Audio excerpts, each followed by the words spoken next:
नमस्कार। जब आप किसी को अपना परिचय देते हैं तो अपने आप को कैसे इंट्रोड्यूस करते हैं? आई एम श्योर आप अपना नाम ही पहले बताते होंगे। आपका डेजिग्नेशन, आपका जॉब प्रोफाइल, आपका बैकग्राउंड, आपकी कंपनी, आपका शहर, ये सब आपकी आइडेंटिटी के पार्ट हैं। आपकी आइडेंटिटी नहीं है। ये समय के साथ चेंज हो सकते हैं, लेकिन आपकी आइडेंटिटी का जो सबसे इंपॉर्टेंट हिस्सा है वो है आपका नाम। हमारा नाम हमारे लिए कितना इंपॉर्टेंट है ये मुझे बताने की ज़रूरत नहीं है, लेकिन क्या हमारा नाम हमारे लिए प्रॉपर काम कर रहा है ये जानना बहुत ज़रूरी है। मेरे 21 साल के न्यूमरोलॉजी करियर में मुझे अलग अलग तरह के लोग मिले। उन सब के कुछ अलग अलग सवाल थे। कुछ ने मुझसे ये पूछा कि नाम में क्या रखा है जब नेम न्यूमरोलॉजी की बात आती है। वो कहते हैं कि नाम में क्या रखा है इंसान का काम बोलता है। मैं थोड़ा सा डिसएग्री करती हूँ। आप अपने काम से जो अपना नाम बनाते हैं वो बोलता है, और कभी कभी बहुत मेहनत करने के बाद भी, आपका काम बहुत अच्छा होने के बाद भी आपका नाम नहीं बन पाता या आपको वो सफलता नहीं मिल पाती, ये भी पॉसिबिलिटी है। मेरे न्यूमरोलॉजी रिसर्च के दौरान मैं कई ऐसे लोगों से मिली जिनके नाम बहुत वियर्ड थे, बहुत ही अजीब। इतने अजीब कि मैं सोचने पे मजबूर हो गई कि कोई अपने बच्चे का नाम ऐसा आखिर क्यों ही रखेगा। ऐसा एक एग्जाम्पल मैं आपके साथ शेयर करना चाहती हूँ। एक सज्जन जिनका नाम था भिखारी प्रसाद। सुनने में थोड़ा अजीब है, मुझे भी अजीब लगा था, लेकिन जब मैंने इनकी कहानी सुनी तो मुझे समझ में आया कि नाम क्यों रखा गया और ये उनके लिए काम किया या नहीं। वैसे मैं आपको बता दूं कि भिखारी प्रसाद नाम होने से वो भिखारी नहीं थे, वो सिंचाई विभाग में एक अपर क्लास के ऑफिसर हैं। छोटी सी कहानी है, आपको भी इंटरेस्टिंग लगेगी।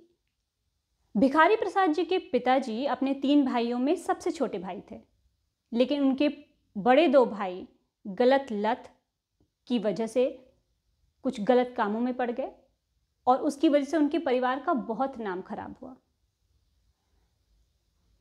सिर्फ भिखारी प्रसाद जी के पिताजी ही थे जिन्होंने अपने परिवार को संभाला और एक अच्छी स्थिति में अपने परिवार को संजो के रखा। उससे ज़्यादा सरप्राइजिंग बात यह है कि भिखारी प्रसाद जी के पिताजी का नाम गरीब प्रसाद था और उनके बड़े 2 भाइयों का नाम था कुबेर प्रसाद और धनंजय प्रसाद।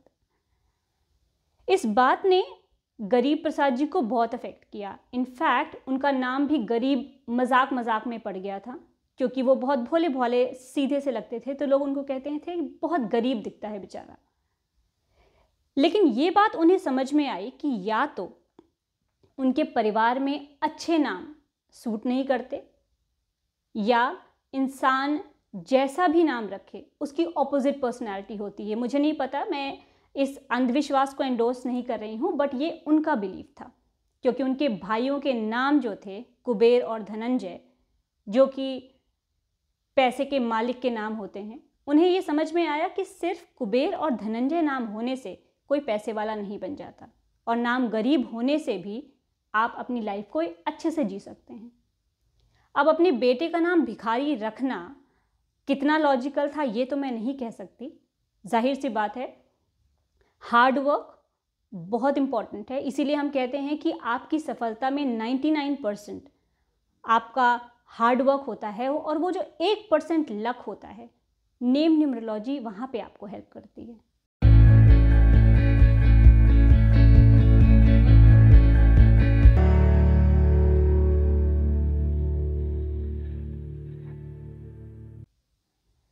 भिखारी प्रसाद जी के नाम का जब मैंने एनालिसिस किया तो उनके नाम का टोटल उनके डेट ऑफ बर्थ से बहुत ही ब्यूटिफुली अलाइंड था। तो नाम भिखारी होने के बाद भी नंबर्स की वाइब्रेशन ने उन्हें उस 1% लक का सपोर्ट दिया। जो लोग नेम न्यूमरोलॉजी पे भरोसा नहीं करते हैं, उन्होंने मुझसे कहा कि पुराने ज़माने में जब ये सारी साइंसेज अवेलेबल नहीं थी, तब क्या लोग सक्सेसफुल नहीं होते थे? तब क्या उन्होंने अपनी लाइफ में कुछ अच्छा नहीं किया? बिल्कुल किया। ये तो वही बात हो गई कि जब हमारे पास टेलीफोन नहीं था तो क्या हमने कबूतर से मैसेज नहीं भिजवाए? या क्या हमारे पास जब गूगल मैप्स नहीं थे तो क्या हम पूछ पूछ के अपने डेस्टिनेशन पे नहीं पहुंचे? बिल्कुल पहुंचे। लेकिन आज जब हमारे पास टेक्नोलॉजी मौजूद है या साइंस मौजूद है, तो क्या आज भी आप कबूतर से ही संदेश भिजवाते हैं, या बिना गूगल मैप पे देखे आप लोगों से रास्ता पूछ के जाते हैं? हम टेक्नोलॉजी का यूज़ करते हैं ताकि गूगल मैप हमें ये बता सके कि हम किसी गलत जगह नहीं जा रहे हैं, या हम जिस रास्ते में ट्रैफिक है उसको अवॉइड करके अपने आप को परेशानी से बचा सकें। नंबर्स की साइंस भी ऐसी ही है। और रही बात पुराने ज़माने की, तो हमारे देश में हमारी अपनी साइंसेस फॉलो की जाती थी। नंबर साइंस एक वेस्टर्न साइंस है जिसे इंडिया में आने में और अपनी पैठ जमाने में और एक्सेसिबल होने में, अप्रोचेबल होने में टाइम लगा। और आज जब हमारे पास ये साइंस मौजूद है तो हम उसका फ़ायदा उठा के अपने आप को परेशानियों से क्यों नहीं बचा सकते, या अपनी मेहनत को पूरी तरह से सक्सेसफुल करने के लिए उसका सहारा क्यों नहीं ले सकते।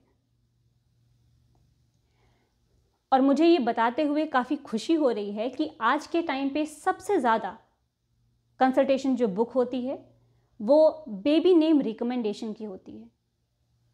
आज के पेरेंट्स अवेयर हैं कि वो अपने बच्चे को एक अच्छा नाम दें और सही नाम दें जो न्यूमेरिकली, न्यूमरोलॉजिकली करेक्ट स्पेल करे। आपके नाम में एक आई या एक ई वैसा ही काम करता है जैसे किसी टूटे हाथ के व्यक्ति को रॉड और स्क्रूज की मदद से एक नया जीवन मिले। पुराने ज़माने में अगर आपका हाथ पैर या आपकी कमर टूट जाए तो उसका फुल रिपेयर नहीं हो सकता था। लेकिन आज के टाइम में, आज की मेडिकल साइंस के टाइम में, अगर आप सीवियर एक्सीडेंट फेस करते हैं, आपका हाथ या हड्डी टूट जाती है, तो भी रॉड और स्क्रूज डाल के आप परफेक्टली उसे यूज़ कर सकते हैं। सो मेरी आप सबसे यही रिक्वेस्ट है कि आप अपनी लाइफ में जिस चीज़ को फिक्स कर सकते हैं उसे ज़रूर करिए। न्यूमरोलॉजी एक बहुत बेहतरीन साइंस है जो आपके नेम का एनालिसिस करके आपको उसका पूरा बेनिफिट, पूरी हेल्प दे सकती है ताकि आपकी मेहनत ज़ाया ना हो। I wish all of you very best of health and wish you all the luck for everything that you do in life. और अपने नाम के लिए आपके नंबर्स के डॉक्टर तो हैं ही। Till then, thank you so much. नमस्कार।